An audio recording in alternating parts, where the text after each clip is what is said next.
Olá, pessoal, sejam bem-vindos ao Coisas da Tainara. Eu me chamo Tainara Vasconcelos e hoje eu quero falar um pouquinho sobre a situação das amas de leite aqui no Brasil e como essas mulheres eram representadas nas fotografias do século XIX. Para quem não sabe, eu sou historiadora, mestra e doutoranda em História, tenho especialização em artes, estudo e pesquiso sobre representação imagética de mulheres, sobretudo mulheres negras, em fotografias do século XIX, mas também tenho pesquisa em cinema, imagens de forma geral e semiótica.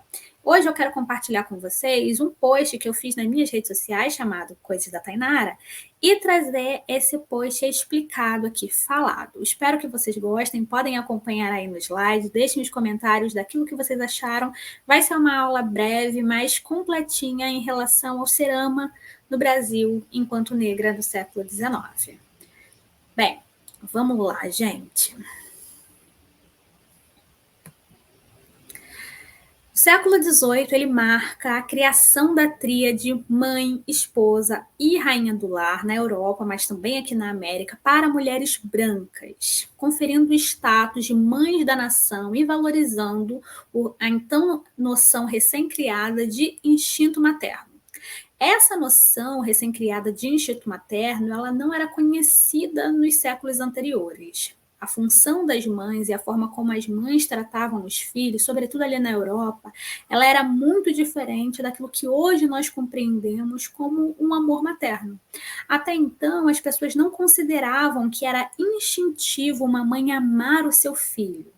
Na verdade, consideravam que uma mãe poderia amar o filho mesmo se ela não morasse com ele, mesmo se ela não cuidasse da saúde dele, do bem-estar dele, tudo aquilo muito diferente daquilo que nós hoje entendemos como amor. Então, no século XVIII, se cria essa noção, né, da mãe, esposa, rainha do lar, sobretudo para trazer um empoderamento a essas mulheres que agora, a partir do capitalismo, elas são colocadas para dentro de casa. Antes, homens, mulheres e crianças, todos eles trabalhavam no campo.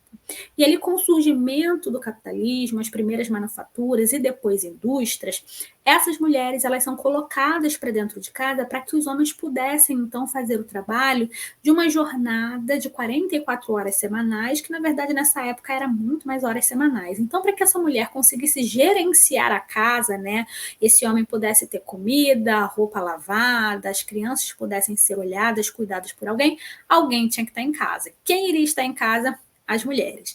Lembrando que nesse momento as primeiras manufaturas e indústrias elas começam a fazer trabalhos que outrora eram trabalhos femininos, como por exemplo a questão da saboaria, em muito a questão da própria panificação, cuidados e trabalhos que eram trabalhos antes femininos, nesse momento eles são cooptados então por essas indústrias, por essas manufaturas.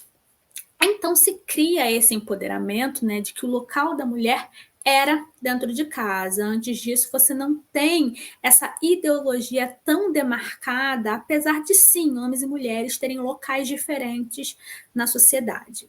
Então, nesse momento, no século XVIII, é que você tem uma criação dessa noção de instinto materno, que não é simplesmente um instinto de amamentar e de manter a criança viva, mas é de ter um amor abnegado, devotado, benevolente, totalmente sem contradições. Ou seja, essa mãe ela não poderia ter contradições na maternidade dela, não poderia então querer ficar longe do filho, não poderia ter um comportamento que até então era considerado normal, comum. Porém, a situação era muito diferente para as mulheres negras e indígenas quando nós falamos do Brasil.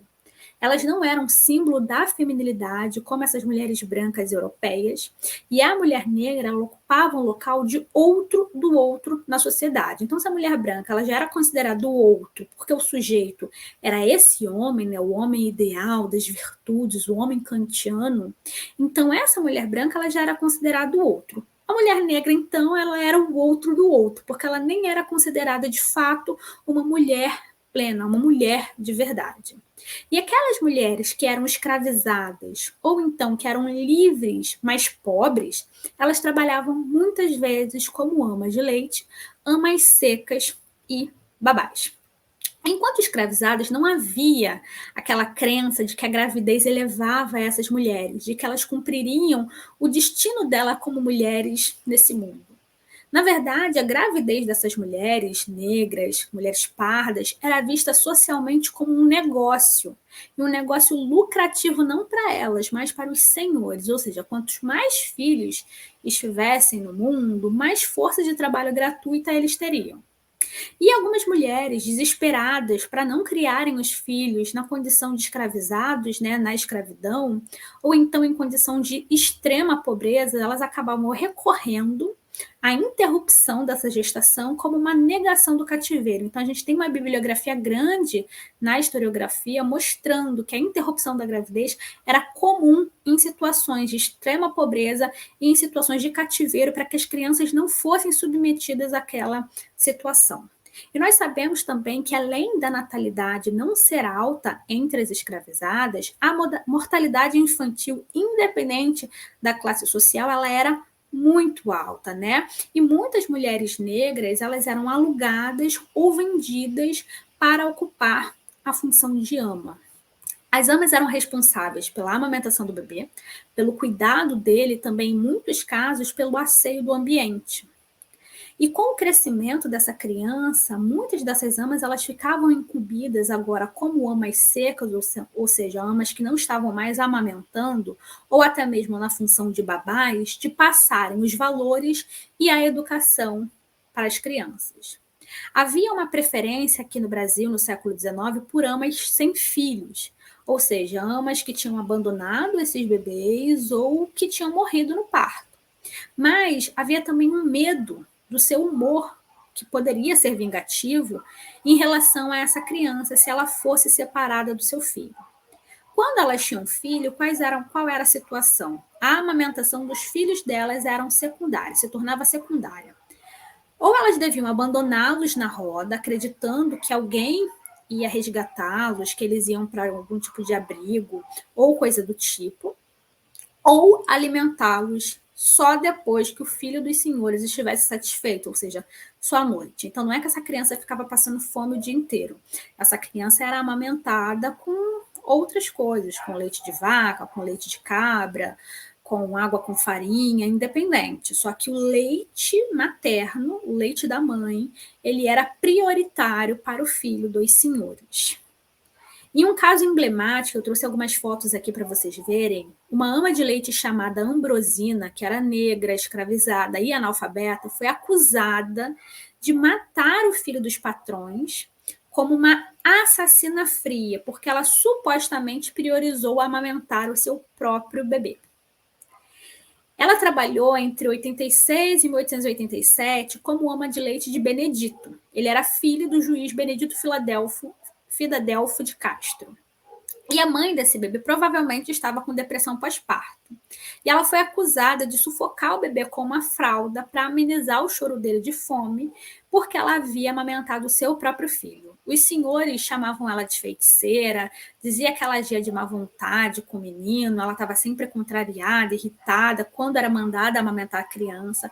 Eles reclamavam que ela não tinha bons modos, culpavam ela pela morte precoce do menino Benedito, enquanto seu filho, que também se chamava Benedito, continuava vivo. Ela se defendia de todas essas acusações. Ela dizia que ela era inocente, que ela estimava muito o menino a ponto de só amamentar o próprio filho depois que esse já tivesse satisfeito, depois que esse já tivesse bem, tarde da noite, né? E que durante o dia ela dava mamadeira para o seu próprio filho, né? Para que ele não tomasse o leite do Benedito branco.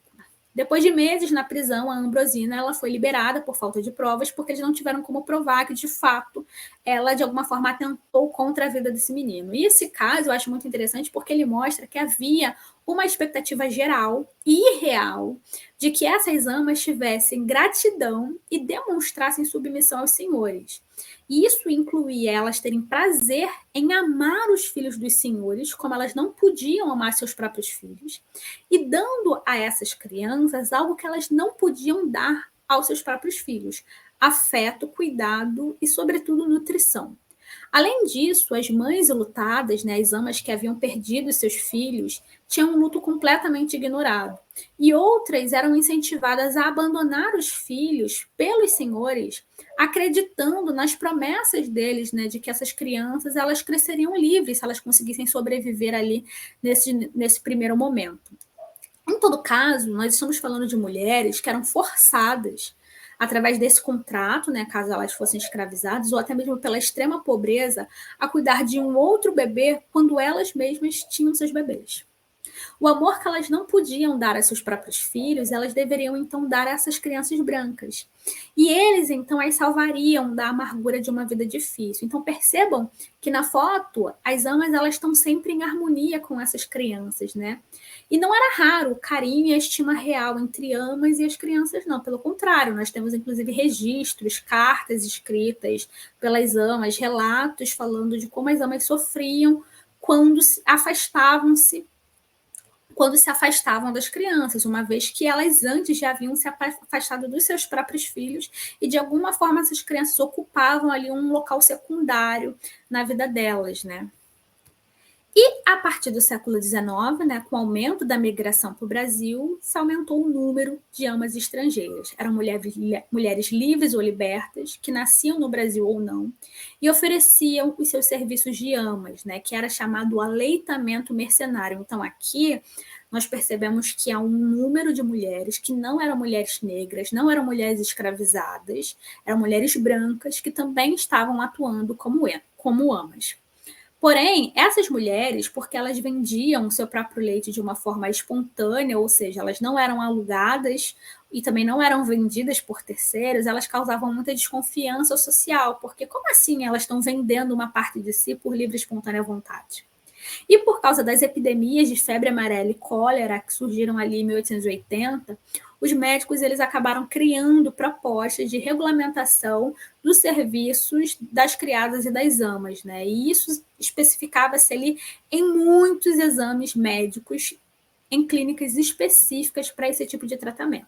E por conta do medo da contaminação física, né, através de doenças, ou então uma contaminação moral, que eles acreditavam que os homens brancos eles eram lascivos porque eles tinham sido amamentados por mulheres negras, os anúncios eles focavam então na qualidade das amas. Então observem esses dois anúncios aqui que eu coloquei, e o primeiro fala: ama de leite, vende-se uma preta, muito moça, com cria, sabendo lavar perfeitamente e bem desembaraçada para o serviço doméstico, ou seja, além de criar a criança, ela também ia dar um jeito na casa. E o motivo da venda é que ela não estava mais afim de servir aos seus antigos senhores.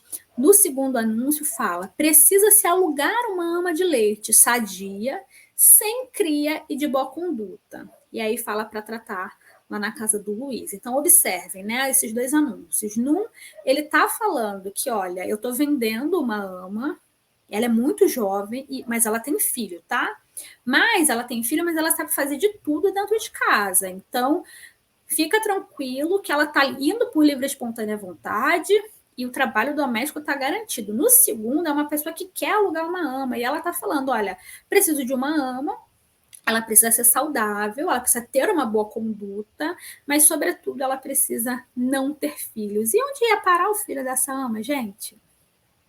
E a ama de leite ideal, ela tinha vários pré-requisitos. Ela tinha que ter uma boa saúde, ela não podia ter vícios, ela tinha que ser paciente, carinhosa, ter gênio dócil, não ser iracunda, ser cuidadosa, ser inteligente, ela devia ser bonita, ou seja, devia ter uma fisionomia agradável e alegre para distrair a criança. Então, essas primeiras características a gente vê que tem muito a ver com a própria saúde física da ama, né? Ela precisava estar bem fisicamente, ser vigorosa, mas, sobretudo, ela precisava ser uma pessoa fácil de lidar, ela deveria ser boa para essa criança. Ela não podia ser sedentária, devia ter ali entre seus 18 e 35 anos, e alguns médicos achavam melhor que fosse mãe de primeira viagem, porque o leite era mais forte. Outros achavam que era melhor ela não ser mãe de primeira viagem, porque acreditavam que ter mais filhos daria mais experiência. E a idade do leite, ela devia se aproximar ali da idade do bebê dos senhores. Ela não podia estar menstruando, porque eles acreditavam que isso podia afetar a qualidade do leite, mas elas podiam ter relações sexuais de forma moderada, porque acreditavam que isso era bom para a ama. Elas eram avaliadas em tudo: dentes, gengivas, hálitos, olhos, gânglios linfáticos, os genitais, tudo era analisado. O histórico médico dela era interrogado, elas não podiam ter tido sífilis, tuberculose, pneumonia, entre outras coisas. Tinha até preferência de tamanho de seio, tinha que ser regular, firme, elástico, não podia ser muito duro, não podia ter ferida, claro, né? Tinha que dar leite com facilidade, tinha até um teste para ver para onde o leite ia jorrar, a quantidade de leite que ia jorrar. Mas, apesar de tudo isso, elas eram frequentemente acusadas de incompetência para lidar com a criança. E a cama dessas amas, elas deviam ser pequena. Por quê? Porque ela devia ser suficientemente boa para ela dormir, mas não conseguir dormir com a criança, porque nesse momento você tinha muitos casos de crianças que acabavam falecendo, porque a ama se virava e sufocava a criança, né? Para os médicos e higienistas, o ideal era que o aleitamento materno fosse feito pela mãe higiênica, ou seja, a mãe de sangue. Mas, não sendo possível, a lista dos requisitos acalmava os clientes, né, de que os filhos seriam bem cuidados. Então, a intenção era falar assim: olha só, bom seria se a mãe amamentasse, mas já que não pode amamentar, olha, essa mulher ela preenche todas as características. Quer tentar? Não havia uma preocupação real com a saúde mental das amas, nem com a saúde física dessas amas, muito menos com o estado dos filhos delas. Fossem escravizadas, libertas ou livres, essas mulheres eram forçadas, ou então elas recorriam ao trabalho como ama em busca de condições de vida melhores para si e também para os seus filhos. As amas consideradas mercenárias, ou seja, aquelas que estavam vendendo parte de si para os outros, elas geralmente faziam questão de amamentar os seus bebês ali por volta de 5 ou 6 meses de idade, para então elas começarem a oferecer os seus serviços de amas. E não era fácil não, tá, gente? Essas mulheres estavam recorrendo a esse trabalho realmente para ter algum dinheiro para conseguir dar uma condição de vida melhor para os seus filhos. Mesmo sendo responsáveis pelos cuidados, nutrição e acalento das crianças, as amas e babás não eram devidamente valorizadas. Elas passavam por muitos conflitos dentro da casa, sobretudo com com as mães das crianças, né, com as mães de sangue, e não raro essas mulheres elas se enciumavam das amas porque elas tinham um contato muito próximo com as crianças, né? Quem diria que você amamentar uma criança, se colocar ela para dormir, se banhar ela, se cuidar dela, faria essa criança ter mais afeto por você? E aí, eu trouxe aqui essa pintura, que é uma pintura, inclusive, do início dos anos 1900, que ela mostra um pouco de como era a relação das amas no século XIX. Né? A ama está sentada no chão, amamentando o bebê branco, enquanto isso, o seu próprio bebê está deitadinho ali, olhando para essa mãe, e ele não está sendo amamentado por ela. Né? Então, que situação que era a situação das amas no século XIX, porque elas precisavam dar coisas de si, a qual elas não podiam oferecer para o seu próprio filho. A maternidade delas não era uma maternidade para si mesma, mas era uma maternidade para os outros. A gravidez não era considerada uma elevação dessa mulher, na verdade era compreendida enquanto negócio. O corpo dela não era considerado como dela, mas era o corpo do outro, a ponto de ser alugado e vendido. E percebam, isso aqui é muito interessante, né? A ama ela não poderia vender o seu próprio trabalho, porque isso era mal visto. O que era bem visto eram terceiros se apoderarem do corpo dela, da capacidade dela de nutrição, de alimentação e oferecer para uma outra pessoa. Essa aqui é a primeira parte do post de ama. Agora, na segunda parte, eu vou mostrar para vocês como elas foram representadas na fotografia e também na pintura. E eu acho que vocês vão gostar. Vamos lá para a próxima aula.